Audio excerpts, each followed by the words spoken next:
Assalamualaikum warahmatullahi wabarakatuh. Alhamdulillah, salawatu wassalamu ala rasulillah wa ala alihi wa ashabihi wa mawala, amma ba'd. Ma'asyiral muslimin, hadirin Bapak Ibu sekalian, jamaah sholat maghrib dan juga kajian samara yang dirahmati Allah Subhanahu wa ta'ala. Kami sebagai pembawa acara akan menyampaikan susunan acara pada malam hari ini. Yang pertama yaitu pembukaan, kemudian yang kedua kajian hari ini yang akan disampaikan oleh Ustadz Hibni Syarif MPDI dengan tema tafsir Al-Quran Surat Al-Baqarah ayat 101 sampai 103. Kemudian dilanjutkan dengan sesi tanya jawab.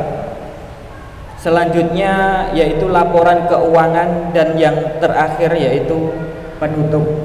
Maka marilah pada acara malam hari ini kita buka dengan bacaan basmalah. Bismillahirrahmanirrahim. Acara selanjutnya yaitu tafsir Quran Surat Al-Baqarah yang akan disampaikan oleh Al-Ustadz Hibni Syarif. Waktu dan tempat kami persilahkan. Assalamualaikum warahmatullahi wabarakatuh. Alhamdulillahirabbil alamin alladzi anzalal qur'ana hudan linnas wa bayyinatin minal huda wal furqan anzalahu rahmatan lil mu'minin wa shifaa'an lima fis sudur. Allahumma shalli wa sallim ala sayyidil anbiya wal mursalin habibina wa syafi'ina wa maulana Muhammad wa ala alihi wa ashabihi ajmain, amma ba'du. Alhamdulillah, puji syukur kita panjatkan kehadirat Allah Subhanahu wa ta'ala. Atas ridha Allah dan rahmatnya, malam ini kita dapat menunaikan ibadah sholat maghrib berjamaah. Semoga ibadah kita, sholat kita, doa kita diterima oleh Allah Subhanahu wa ta'ala. Amin ya rabbal alamin. Sholawat dan salam semoga selalu tercurah kepada Nabiullah Muhammad sallallahu alaihi wasallam, bagi keluarganya, para sahabat dan pengikutnya. Malam ini kita akan mengkaji dan mentadabburi ayat-ayat Al-Qur'anul Karim, khususnya surah Al-Baqarah. Insyaallah karena ini memiliki hubungan dengan munasabah dengan ayat sebelumnya, kajian kita dari ayat 99 insyaallah. Jamaah yang dimuliakan Allah Subhanahu wa ta'ala, kajian kita malam ini surah Al-Baqarah ayat 99 sampai nanti dengan ayat 103. Qala ta'ala, a'udzu billahi minasyaitonir rajim. Wa laqad anzalna ilaika ayatin bayyinat wa ma yakfuru biha illal fasiqun. Allah berfirman, wa laqad anzalna, sungguh kami telah menurunkan, ilaika kepadamu ya Muhammad, ayatim bayyinat, ayat-ayat yang jelas, ayat yang menunjukkan atas kenabian Nabiullah Muhammad sallallahu alaihi wasallam. Dan ayat-ayat itu juga terkandung di dalam kitab-kitab Allah sebelumnya, baik dalam kitab Taurat ataupun dalam kitab Injil, yang oleh mereka ahli kitab ayat-ayat tentang kenabian Nabiullah Muhammad sallallahu alaihi wasallam kemudian mereka sembunyikan.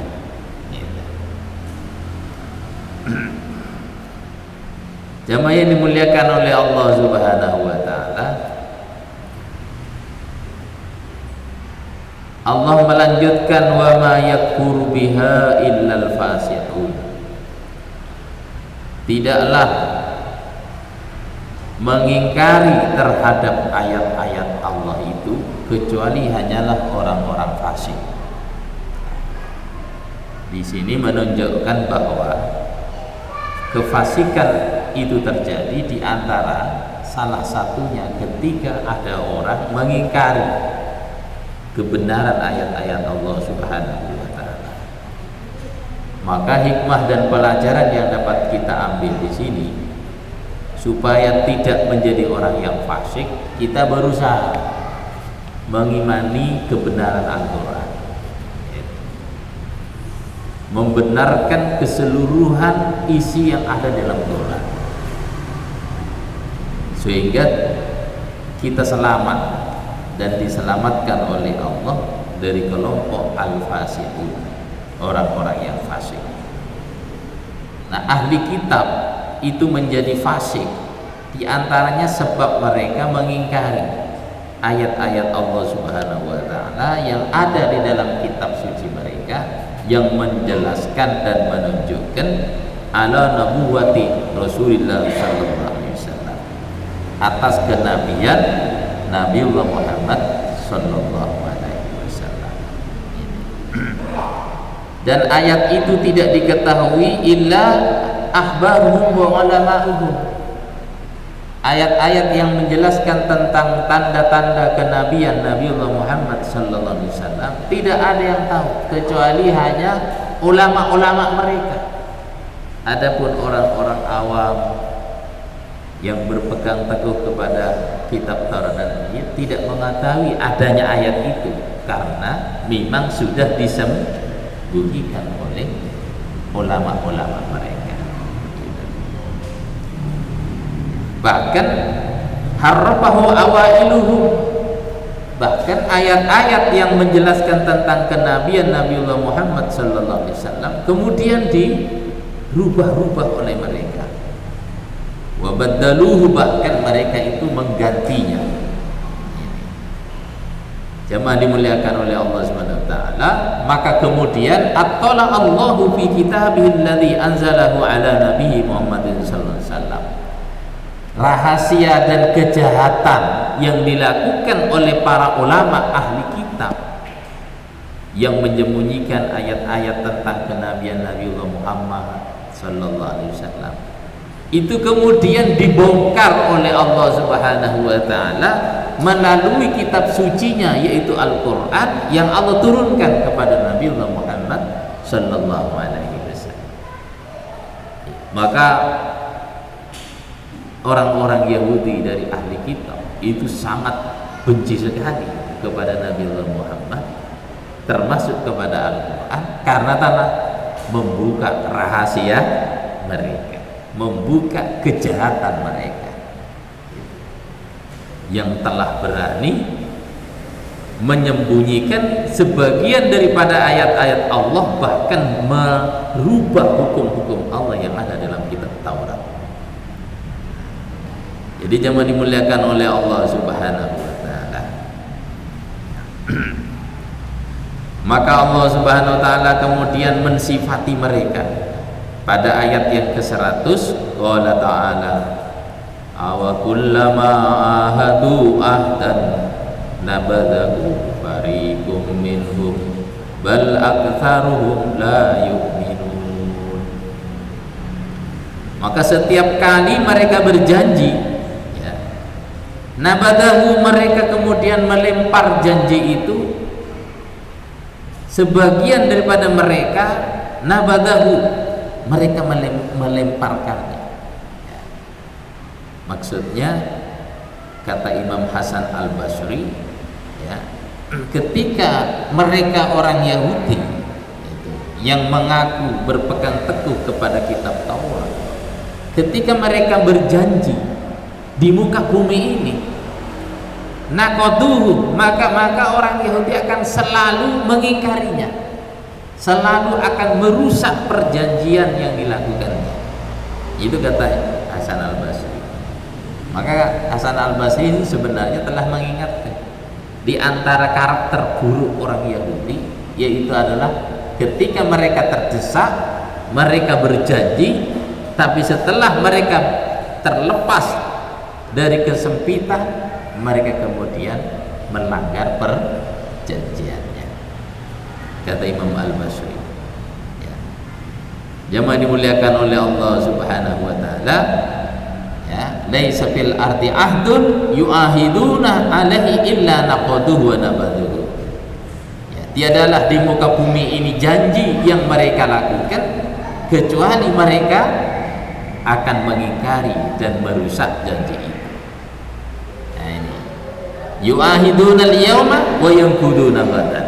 Inilah sifatnya orang Yahudi, Pak. Ya. Hari ini mereka berjanji, tapi besok mereka akan mengingkari janji itu. Nah, maka bukan hal yang baru karakter jahat orang Yahudi berjanji tapi kemudian mengingkarinya. Seperti kemarin yang mungkin masih hangat dalam ingatan kita, ketika Yahudi Israel itu memerintah kepada penduduk Gaza, kalau ingin selamat maka hendaknya hijrah eksodus ke Gaza Selatan. Nah itu loh. Nah, namanya orang Islam itu penduduk sipil, percaya aja supaya selamat dari pengeboman besar-besaran, kemudian mereka meninggalkan tempat tinggalnya dari Gaza Utara menuju ke Gaza Selatan, sesuai dengan janji Yahudi Israel. Tapi apa yang terjadi? Naudzubillah, setelah mereka berbondong-bondong menuju ke Gaza Selatan, ternyata di tengah jalan mereka kemudian dibom, ya, besar-besaran oleh orang Yahudi Israel. Itu yang terjadi, ya. Memberikan juga instruksi, siapa dari penduduk Gaza yang tidak meninggalkan rumahnya dan tidak mau berlindung dalam rumah sakit akan kena dampak bom. Ternyata setelah mereka semuanya berlindung di rumah sakit, malah rumah sakitnya yang dibom. Itulah memang karakter buruk orang Yahudi. Sampai Imam Hasan Al-Basri ini, ya, menjelaskan tentang ayat awa kullama ahadu ahdan nabaduhu fariqum minhum. Maka kata Hasan Al-Basri, ya, qala, ia berkata, laisa fil ardi ahdun yuahidun alaihi illa naqaduhu wa nabaduhu. Tiadalah orang Yahudi itu melakukan perjanjian di muka bumi ini kecuali pada saatnya mereka akan melanggar perjanjiannya. Nah, maka kita sebenarnya sudah dikasih warning, Pak, ya, oleh Imam Hasan Al-Basri itu. Jadi jemaah dimuliakan oleh Allah Subhanahu wa taala, ya. Bal aktsaruhum la yu'minun, bahkan sebagian besar dari mereka ahli kitab yang mengaku beriman kepada kitab Taurat, mereka tidak mengimaninya terhadap ayat-ayat yang menjelaskan akan adanya kelahiran Nabi terakhir, yaitu Nabiullah Muhammad sallallahu alaihi wasallam. Kemudian Allah berfirman pada ayat berikutnya, walamma ja'ahum rasulun min indillah, setelah datang kepada mereka seorang rasul dari Allah, di sisi Allah Subhanahu wa taala, yaitu Nabiullah Muhammad sallallahu alaihi wasallam, ya. Musaddiqan lima ma'ahum, yang Rasulullah sallallahu alaihi wasallam membenarkan terhadap ajaran kitab Taurat yang telah ada pada mereka, ya. Jadi Rasulullah SAW diutus oleh Allah dengan membawa Al-Quran, yang isi Al-Quran salah satunya adalah membenarkan ajaran yang ada di dalam kitab Taurat. Maka sebenarnya secara logika tidak ada alasan bagi mereka tidak mau menerima Al-Quran, gitu, yang dibawa oleh Nabi Muhammad, karena isi dalam Quran salah satunya, sebagiannya adalah membenarkan ajaran yang ada dalam kitab Taurat. Tapi apa yang terjadi? Allah kemudian berfirman, nabada fariqum minal ladzina utul kitab kitaballahi wara'a dhuhurihim. Jadi ternyata sekelompok besar dari orang-orang yang telah diberi kitab, yaitu kitab Taurat.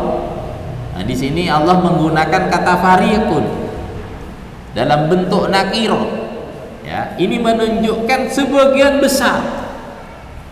Kalau Allah menggunakan isim ma'rifat nabadal fariqu, itu menunjukkan sebagian kecil, gitu.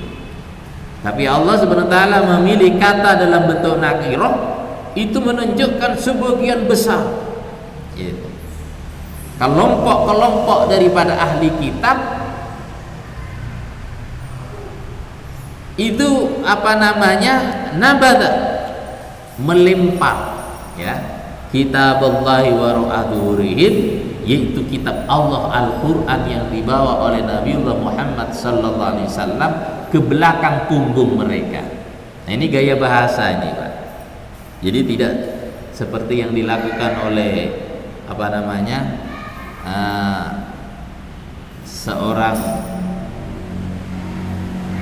anti Islam di Belanda, ngambil Quran terus dibakar, ngambil Quran terus dilempar. Nah, maksudnya nabada fariqum minal ladzina utul kitaba kitaballahi wara'a dhuhurihim, artinya mereka tidak percaya dengan Al-Qur'anul Karim, sehingga apa yang disampaikan oleh Rasulullah SAW mereka membiarkannya saja, gitu. Ka'annahum la ya'lamun, seakan-akan mereka tidak tahu kalau ada Al-Qur'an yang diturunkan oleh Allah melalui nabinya Muhammad sallallahu alaihi wasallam, gitu. Jamaah dimuliakan oleh Allah Subhanahu wa taala. Ya. Kemudian pada ayat berikutnya, nah ini kok di Allah Subhanahu wa taala berfirman nyambung dengan kalimat wattaba'u ma tatlus syayatin ala mulki Sulaiman, gitu. Nah, ceritanya gitu, Pak. Setelah mereka mendebat Nabiullah Muhammad sallallahu alaihi wasallam, gitu. Setelah mereka mengingkari dan berusaha menghalang-halangi Nabiullah Muhammad sallallahu alaihi wasallam menyampaikan Al-Qur'an, bahkan Al-Qur'an yang dibawa oleh Nabiullah Muhammad sebagai wahyu sekaligus mukjizat baginya, ternyata membuka rahasia jahat yang telah dilakukan oleh nenek moyang mereka dulu dari ahli kitab, yaitu menyembunyikan berita gembira tentang kehadiran Nabi terakhir Nabiullah Muhammad. Mereka banyak merubah hukum-hukum dalam kitab Taurat, semuanya dibongkar oleh Al-Quran. Akhirnya apa? Mereka itu marah besar kepada Nabiullah Muhammad sallallahu alaihi wasallam. Kemudian mereka kehabisan akal, tidak kehabisan cara mencegah Nabiullah Muhammad sallallahu alaihi wasallam. Kemudian mereka berusaha menyihir Nabi Muhammad sallallahu alaihi wasallam. Nah, itu ceritanya.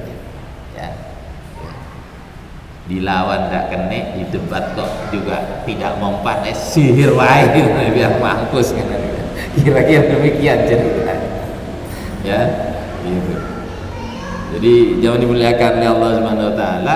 Ya, biasanya itu kan orang kalau sudah tidak kalah itu, ya, sudah putus asa itu, ya. Jadi jangan dimuliakan oleh Allah Subhanahu wa taala, ya.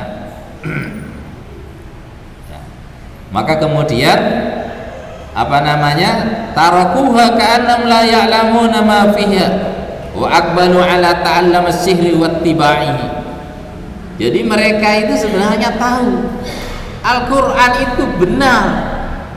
Apa yang dibongkar oleh Quran tentang kejahatan ahli kitab zaman dahulu yang menghapus, menyembunyikan sebagian ayat dari kitab Taurat tentang Nabiullah Muhammad sallallahu alaihi wasallam, mereka sebenarnya tahu, gitu. Tapi mereka kemudian jengkel, rahasia mereka dibongkar, maka kemudian akbaru ala ta'allam as-sihr wa tibai, maka kemudian mereka memfokuskan diri ala ta'allam as-sihri, untuk belajar sihir.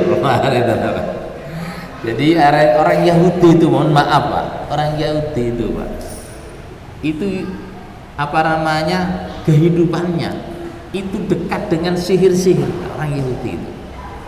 Itu. Maka tukang sihir dunia itu rata-rata orang Yahudi itu. Jadi karena apa? Karena orang Yahudi itu mendapatkan doktrin yang batil, yang salah, gitu Pak. Bahwa setelah mereka menemukan kitab arsip yang digali di bawah singgasana kursi Nabiullah Sulaiman alaihi salam, gitu. Ternyata arsip kumpulan kitab suci yang diyakini oleh mereka yang ada di bawah kursi singgasana Nabiullah Sulaiman, di antara lembaran-lembarannya itu adalah berisi tentang ajaran sihir, gitu loh. Ya. Bahkan mereka menuduh Nabiullah Sulaiman alaihi salam itu mampu menaklukkan angin, mampu mengendalikan bangsa hewan, mampu mengendalikan bangsa jin, mampu mengendalikan tanaman-tanaman dan tumbuh-tumbuhan. Kata mereka, semuanya itu dilakukan oleh Nabiullah Sulaiman itu karena pengaruh sihir. Nah, itu. Akhirnya orang Yahudi pada zaman Nabiullah Muhammad sallallahu alaihi wasallam itu kemudian akbaru ala ta'allumis sihri wattibaihi, mereka kemudian memfokuskan perhatian untuk mempelajari sihir-sihir, kemudian mereka setia menjadi pengikut tukang sihirnya. Wa aradu kaida bi Rasulillah sallallahu alaihi wasallam, kemudian dengan sihir-sihir yang telah mereka pelajari, mereka ingin mencelakakan Rasulullah sallallahu alaihi wasallam. Itu ceritanya kenapa kemudian ayat ini kok ada kaitannya dengan Nabi Sulaiman, gitu. Ya. Itulah orang Yahudi, Pak. Ya. Jadi orang Yahudi itu apa namanya, akrab dengan sihir, Pak. Orang Yahudi. Maka tukang-tukang sihir dunia itu rata-rata orang Yahudi. Gitu. Nah, jemaah dimuliakan oleh Allah Subhanahu Wa Taala, ya.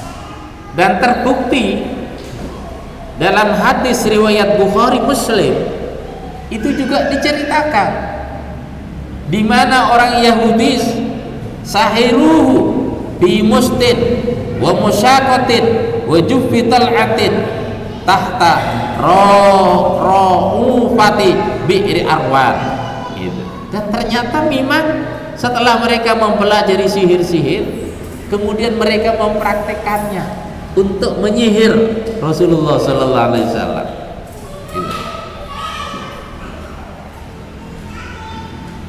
Menyihir Rasulullah sallallahu alaihi wasallam bi mustin, dengan perantara sisir. Perantara sisir itu, Pak. Ya. Ya. Wa musaqati juffi tal'atin, kemudian diikuti lagi dengan buntelan secarik kain. Nah, itu Pak. Jadi sisir, ada rambut, bahkan dalam hadis itu orang Yahudi ini untuk mendapatkan apa, rambutnya Nabi sallallahu alaihi wasallam itu ternyata bekerja sama dengan pembantu Nabi yang masih anak muda yang menjadi pembantu Rasulullah sallallahu alaihi wasallam untuk mencuri rambutnya siapa? Rasulullah sallallahu alaihi wasallam. Jadi maka kalau ada tukang sihir kemudian kok ada bundelan-bundelan, nah itu Pak, itu apa namanya, meniru tukang sihir orang-orang Yahudi pada zaman Nabiullah Muhammad sallallahu alaihi wasallam. Gitu. yang kemudian sisir bundelan-bundelan kain dan kertas itu tahta Ra'ufati Bi'ri Arwan, yang kemudian ditaruh Ra'ufati Bi'ri Arwan di bawah batu besar di sebuah sumur Arwan. Nah ini Pak. Jadi jangan dimuliakan oleh Allah Subhanahu wa taala. Wa kana alladzi tawalla dzalika minhum rajulun yuqalu lahu Labid bin Aqsam.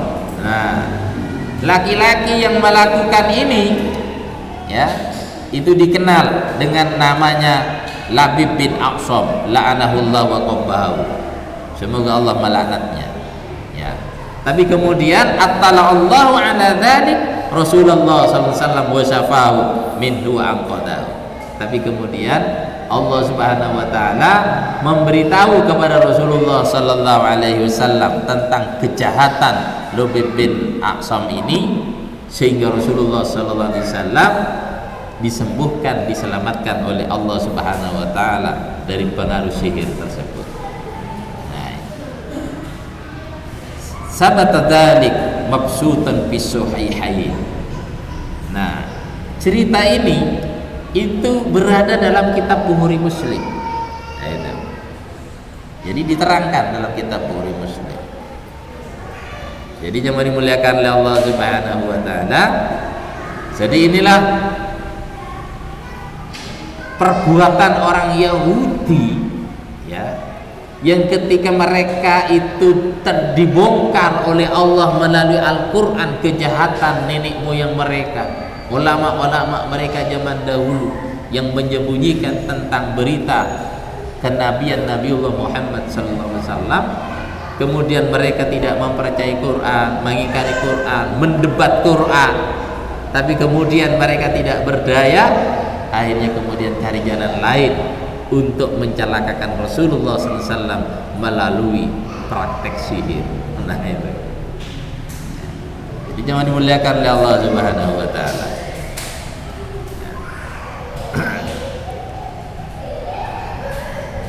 Maka Allah kemudian berfirman menurutkan ayat ini ya.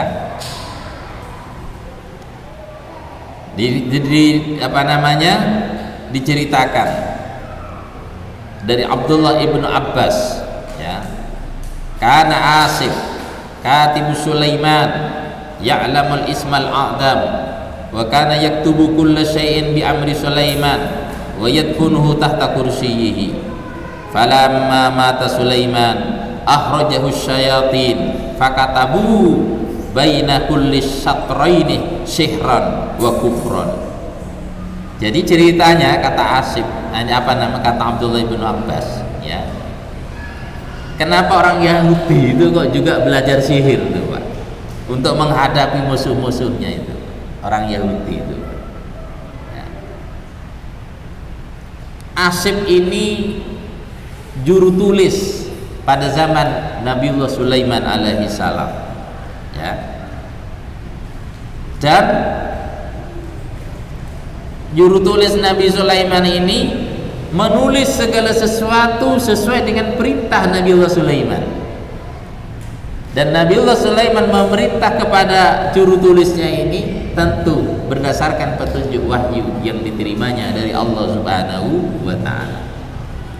Kemudian Nabiullah Sulaiman alaihissalam memerintah kepada juru tulisnya ini untuk menyimpannya ya, menanamnya di bawah kursi singgasananya ya. Supaya apa? Supaya nanti pada generasi berikutnya gitu, kitab suci yang diwariskan oleh Nabiullah Sulaiman alaihissalam itu bisa diterima generasi berikutnya gitu. Bisa diterima generasi berikutnya.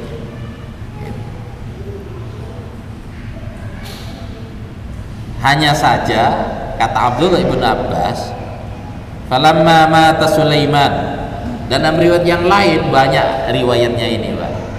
Jadi selama Nabiullah Sulaiman alaihissalam itu masih hidup, setan itu sebenarnya sudah berusaha mencurinya.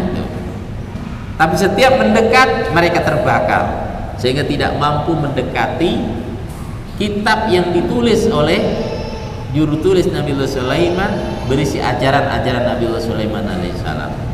Karena setan itu juga penasaran itu Pak, kok bisa Sulaiman itu bisa menguasai segalanya.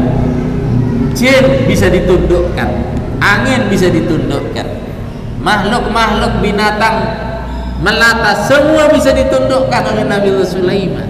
Hujan bisa ditundukkan. Nah, maka setan ini kan juga kepingin kayak Nabi Sulaiman itu. Ya. Makanya Nabi Sulaiman itu kekuasaannya tidak hanya menjangkau makhluk bangsa manusia, tapi kekuasaan Nabiullah Sulaiman itu menjangkau kepada alam jin, alam hewan, semuanya dijangkau oleh kekuasaan Nabi Sulaiman, dan semuanya mendapatkan rasa aman dan rasa sejahtera. Nah, inilah yang kemudian menjadikan penasaran setan dari bangsa jin, ya. Ingin mencuri kitab yang ada di bawah kursi Nabi Sulaiman. Tapi di saat Nabi Sulaiman itu masih hidup, mereka tidak bisa mencurinya. Baru kata Abdullah ibn Abbas, setelah Nabi Sulaiman alaihissalam meninggal, akhrajat husyayatin, kemudian setan itu mampu, baru bisa mengambil kitab suci Nabi Sulaiman alaihissalam. Kemudian oleh setan ini diselipkan ajaran-ajaran sihir di dalamnya, ayat-ayat sihir di dalam kitab Nabi Sulaiman alaihissalam. Jadi di antara lembaran-lembaran kitab suci Nabi Sulaiman kemudian diselipkan juga tulisan-tulisan tentang ajaran sihir. Nah itu. Setelah kemudian diselipkan di dalamnya ajaran-ajaran tentang sihir, kemudian oleh setan dikembalikan lagi ke tempatnya, gitu Pak. Kemudian setelah sekian lama berikutnya, setan menampakkan diri sebagai wujud manusia, kemudian memerintah kepada tokoh pada zaman itu bahwa di bawah kursi singgasana Sulaiman ada kitab suci. Maka kemudian digalilah ceritanya dalam riwayat yang panjang ini. Jadi panjang sekali Pak riwayatnya ini, ya. Digalilah, kemudian ditemukanlah kitab suci tadi Pak.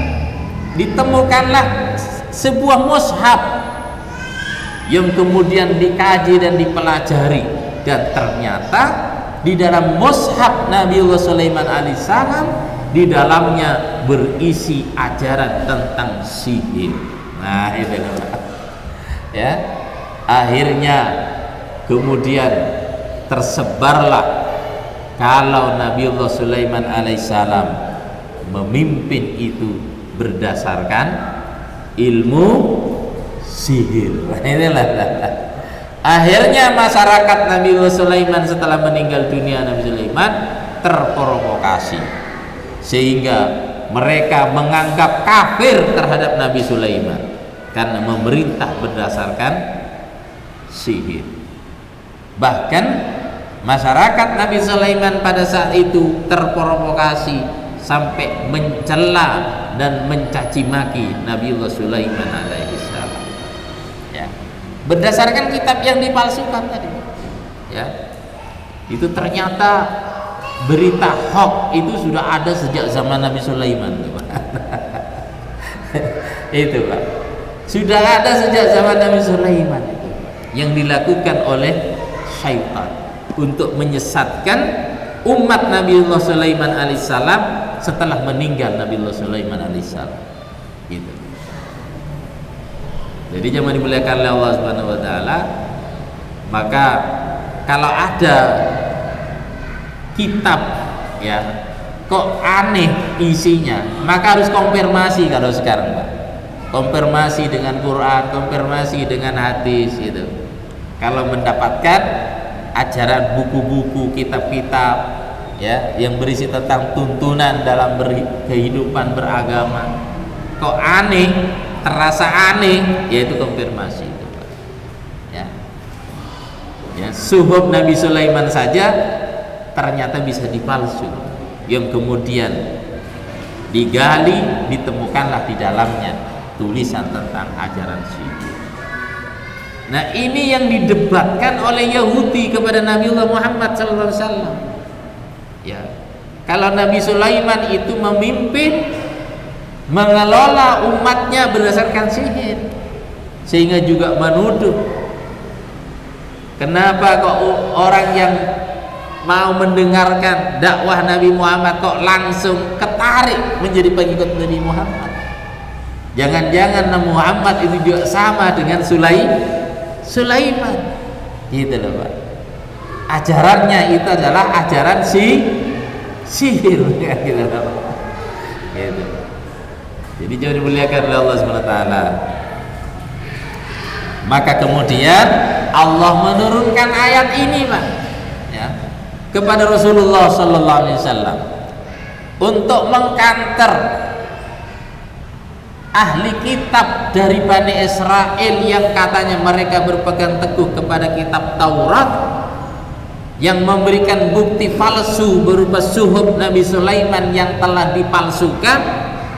Maka Allah menurunkan ayat, wattaba'u ma tatlus syayatinu ala mulki Sulaiman.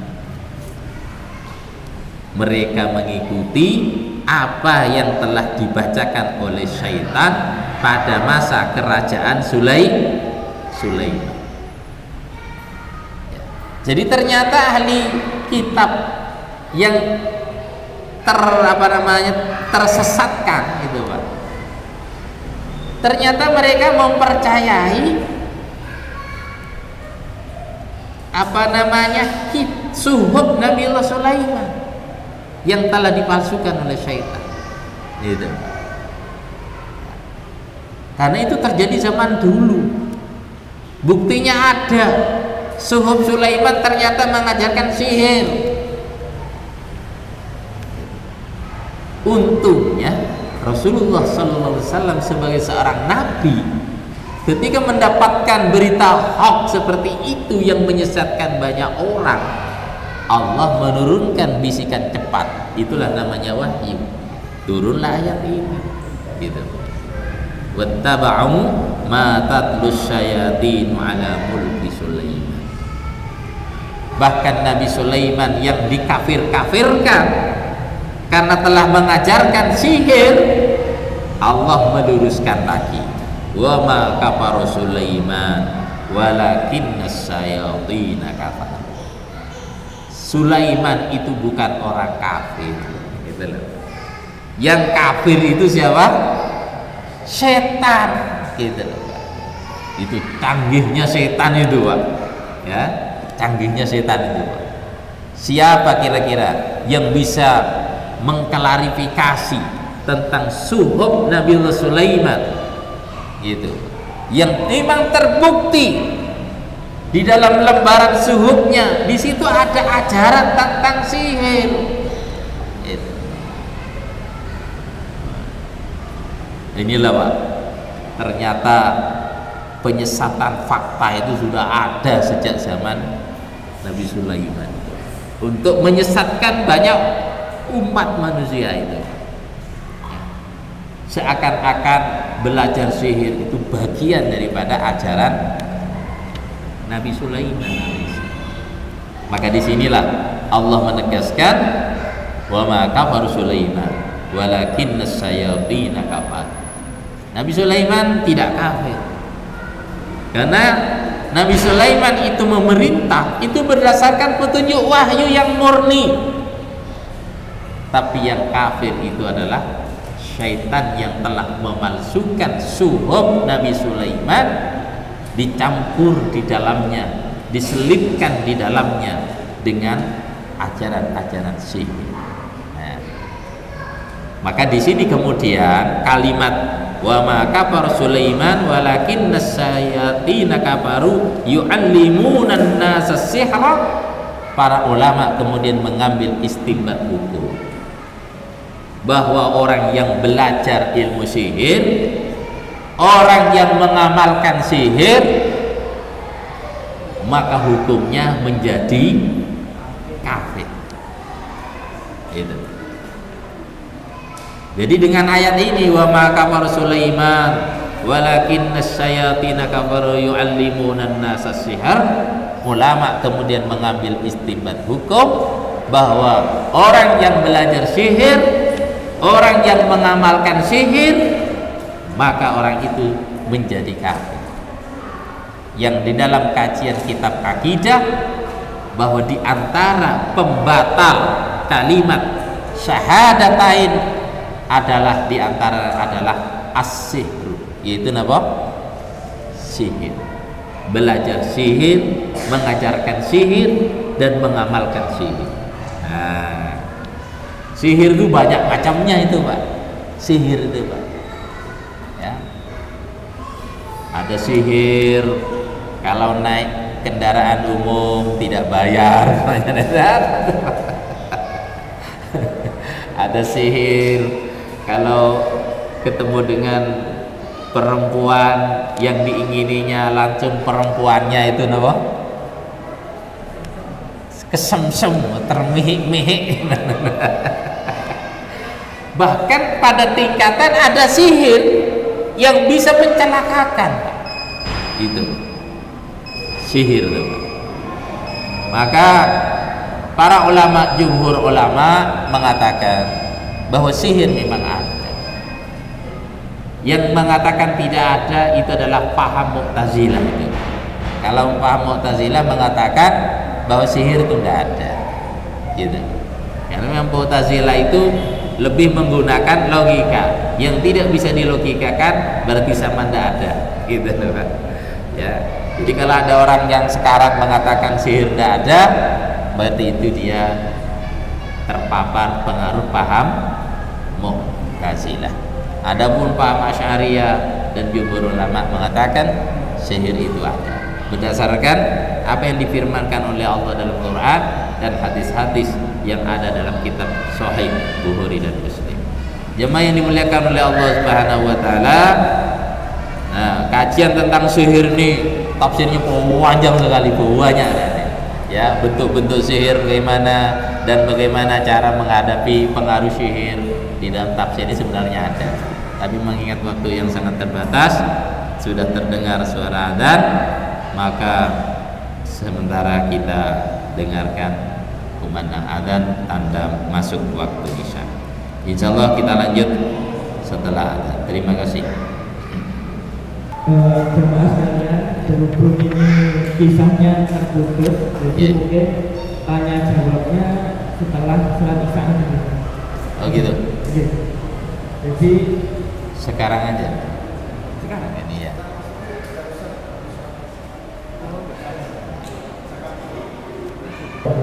Mau bertanya, ya, apa yang dilakukan nanti Dajjal itu kan hampir sihir, ya. Apakah memang Dajjal itu mempelajari apa yang kemudian ditulis oleh Syaitan dengan kekuatan yang bisa menundukkan hujan, mengalirkan air dan lain sebagainya? Ya, terima kasih. Ya, baik, terima kasih. Jadi ada ulama yang mengatakan bahwa kharijul adat itu bisa terjadi satu karena kekuatan sihir, yang kedua karena kekuatan teknologi, gitu Pak. Sihir peristiwa yang di luar nalar akal manusia itu bisa terjadi karena faktor sihir, juga bisa karena faktor teknologi yang sangat canggih, gitu. Ya. Nah, Dajjal ini memadukan kedua-duanya, memadukan kedua-duanya untuk menyesatkan manusia. Itulah Dajjal. Ada ulama yang mengatakan bahwa Dajjal itu memadukan kekuatan sihir dengan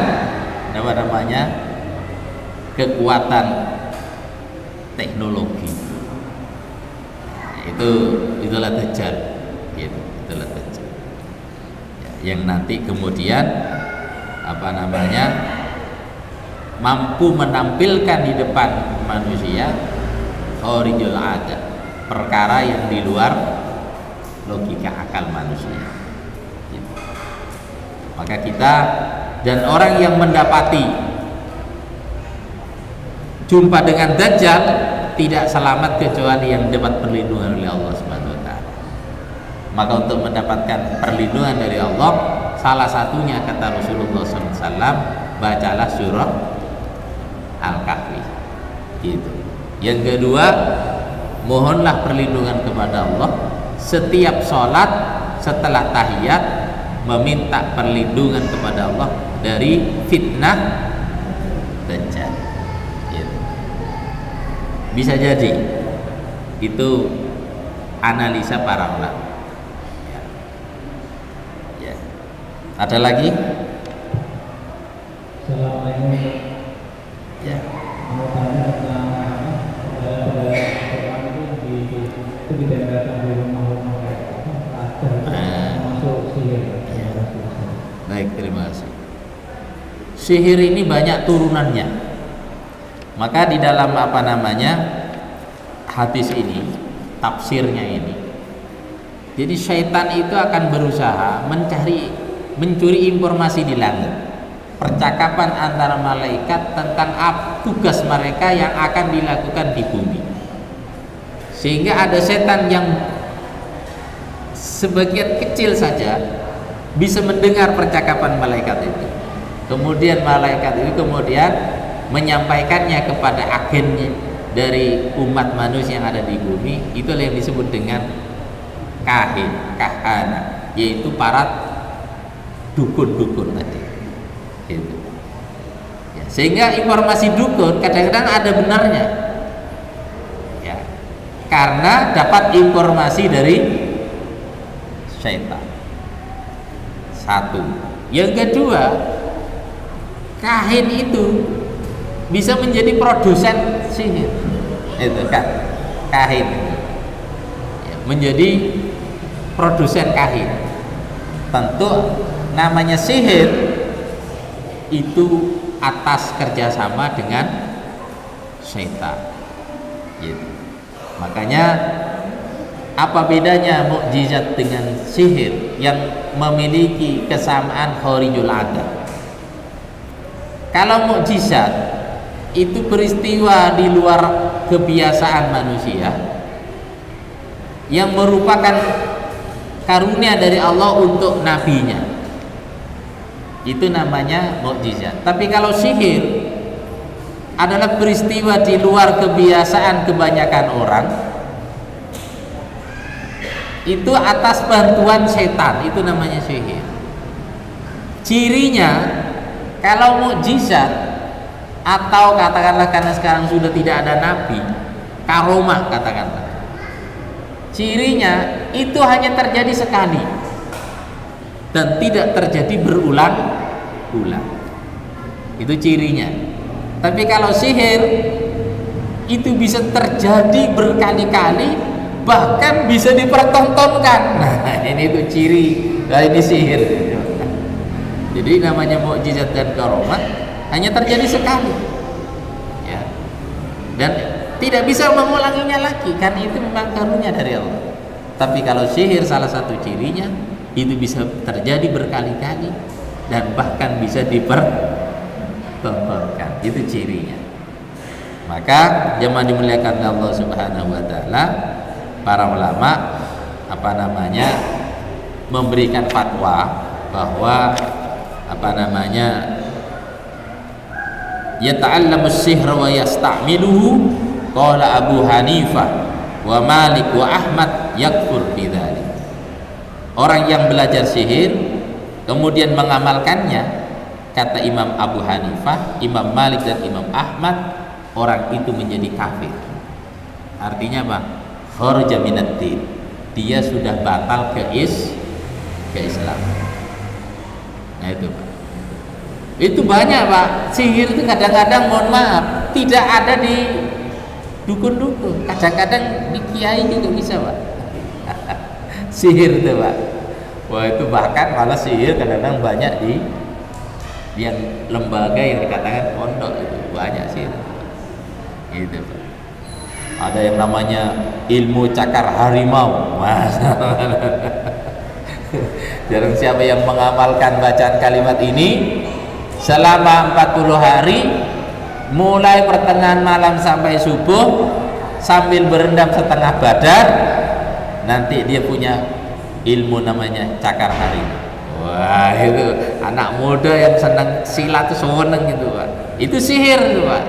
Sehingga megang apa namanya bambu dasar korek ya gitu. Itu nyata itu Pak. Ya kalau bambu saja dikeremes apalagi tangan orang. Apakah itu karomah? Bukan. Itu adalah kekuatan jin ya, setan. Itu ada Pak. Itu kadang-kadang malah di lembaga pendidikan Pak. Hati-hati cari lembaga pendidikan yang menyelamatkan akidah kita gitu. Makanya ada ceritanya begini, orang kalau salah memondokkan anak pulang dari pondok kemungkinannya dua, kalau tidak jadi kiai jadi mohon maaf jadi dukun. Karena kami alumni di pondok itu seperti itu dulu. Ngaten Pak ya? Ya. Nggih Pak Dokter. Waalaikumsalam warahmatullahi wabarakatuh.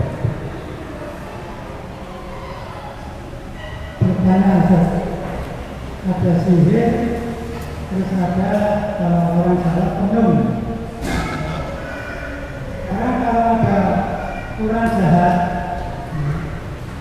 apa boleh orang Islam itu mengatur mengamalkan tenang aja. Waalaikumsalam warahmatullahi. Ya, itu namanya sihir, Pak. Bahasa sinonimnya ya tenong. Nah, kalau orang Banyuwangian sana namanya bukan sihir, bukan tenong, tapi apa? Santet. Nah, itu, Pak. Itu sama sebenarnya, Pak. Apakah orang Islam boleh? Berarti mengamalkannya kafaro, Pak.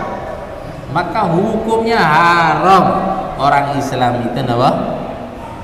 Belajar sihir atau mengamalkan sihir atau meminta jasa tukang sihir. Itu hukumnya haram.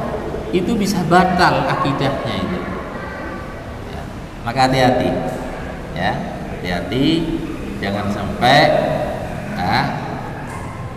karena kalah bersaing dukun bertindak, jangan. Itu bukan kehidupannya orang, itu kebiasaannya orang Yahudi tadi itu, Pak. Ya, ketika berdebat dengan Nabiullah Muhammad itu kalah debat dukun bertindak. Oke.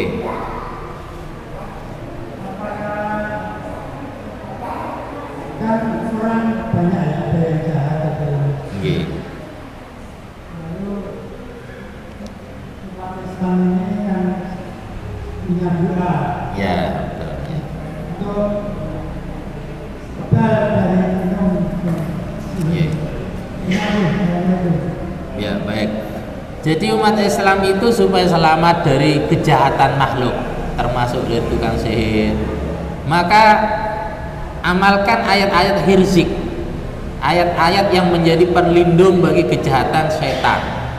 Kalau Nabi Muhammad SAW waktu kena sihir, Allah menjaganya dan menyelamatkannya dengan menurunkan surah Qul a'udzu birabbil falaq, Qul a'udzu birabbin nas.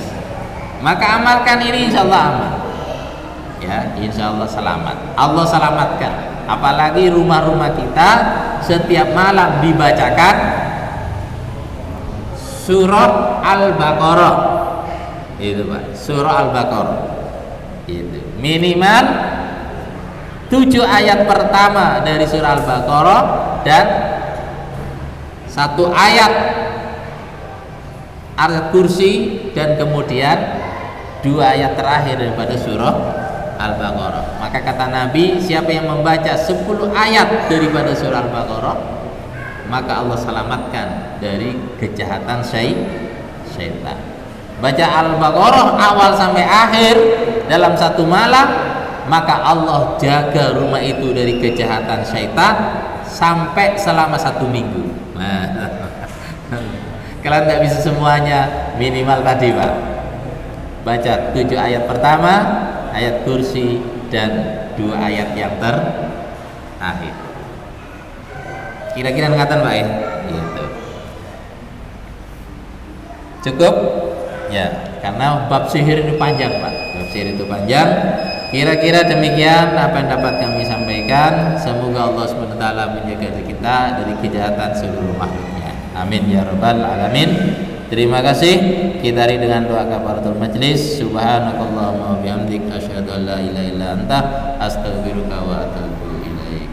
Hadanallahu wa iyyakum ajmain. Assalamualaikum warahmatullahi wabarakatuh. Susunan acara yang selanjutnya yaitu laporan keuangan dari kajian Samara.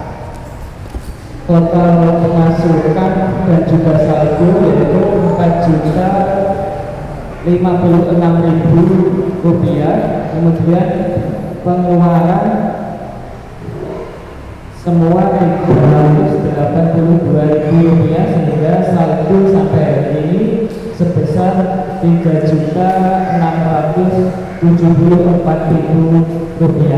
Semoga amal infak sodako para donatur hartanya diberkahi oleh Allah Subhanahu wa Ta'ala dan dicatat sebagai amal kebaikan.